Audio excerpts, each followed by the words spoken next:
கன்னி கன்னிராசிக்காரர்களுக்கு இந்த வருஷம் முழுவதுமே நான் நல்ல பலனை தான் சொல்லிட்டு வரேன். ஏன்னா ராசி புனிதத்தோடு இருக்கிறது. இந்த வாரம் ரொம்ப நல்ல வாரம்னு சொல்லலாம். ஏன்னா ராசிநாதன் 10ஆம் இடத்துல வலிமையாக இருக்கிறார். 9ஆம் இடத்தில் இருக்கக்கூடிய குரு ராசியை பார்க்கிறார். 6ஆம் இடத்துல சனி இருந்து எதிரிகளை ஒழித்து கட்டுகின்ற அமைப்பில் இருக்கிறார். என்ன அதிர்ஷ்டம் வந்திருக்கு, நீங்க தான் அதை உபயோகப்படுத்திக்கணும். சும்மா அதிர்ஷ்டம் வந்திருக்குன்னு வீட்டில் உட்காந்து படுத்துக்கிட்டு இருந்தாலோ அல்லது சோம்பேறித்தனமாக தூங்கிக்கிட்டு இருந்தாலும் அதிர்ஷ்டம் வந்துடார். தொழில் ஸ்தானாதிபதி தொழில் ஸ்தானத்திலேயே சுக்கிரனோடு சேர்ந்து வலுத்திருப்பது தர்மகர்மாதிபதி யோகம் இப்போது உங்களுக்கு இருப்பது ஒரு 3 வாரத்துக்கு நீடிக்கும்.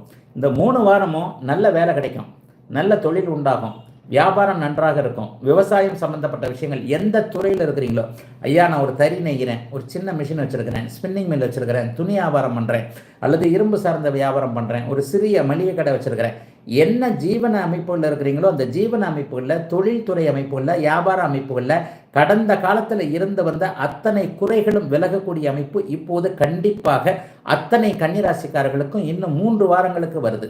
இதைத்தான் தர்மகர்மாதிபதி யோகம்னு சொல்கிறோம். 9ஆம் அதிபதி 10ஆம் வீட்டில் அமர்ந்து 9ஆம் இடத்திலிருந்து குரு ராசியை பார்த்து 6ஆம் இடத்தில் சனி இருக்கின்ற இந்த 4 கிரகங்களும் வலுத்து இருக்கின்ற அமைப்பு உங்களுக்கு மிகச்சிறந்த யோகம்.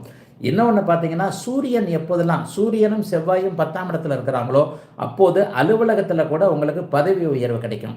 மேலதிகாரியோடு முரண்பட்டு கொண்டிருந்தவங்க ஒரு ஆள் எப்பவுமே என்னை பார்த்து குடைச்சல் கொடுத்துக்கிட்டே இருக்கிறாயா, பக்கத்து சீட்டுக்காரன் அல்லது நமக்கு கீழே இருக்கிறவன் அல்லது நமக்கு மேலே இருக்கிற மேனேஜர், இந்த மாதிரியான ஏண்டா அலுவலகத்துக்கு போகிறோம் என்கின்ற மாதிரியான எண்ணங்களில் இருக்கக்கூடியவர்களுக்கு கூட மிகப்பெரிய யோக பலன்கள், அந்த எதிர்ப்புகள் விலகக்கூடிய அமைப்பு. உங்களை முறைச்சிக்கிட்டு இருக்கிற மேலதிகாரி அவரே விலகி போகிற அமைப்பு, அல்லது மேலிடம் அவரை மாற்றிவிட்டு உங்களை இணக்கமான ஒரு ஆளை கொடுக்கக்கூடிய சொல்லி, அலுவலகத்தில் வேலை செய்கிற இடத்துல குறிப்பாக விவசாயம் வியாபாரம் போன்ற எந்த துறையில் இருக்கிறீங்களோ அந்த துறையில் நிம்மதியாக வேலை செய்யக்கூடிய ஒரு சூழல் இப்போது கன்னிராசிக்காரர்களுக்கு கண்டிப்பாக வருகிறது. கன்னிக்கு இப்போது ஒரு பொற்காலம் அப்படின்றத தெளிவாக சொல்லலாம்.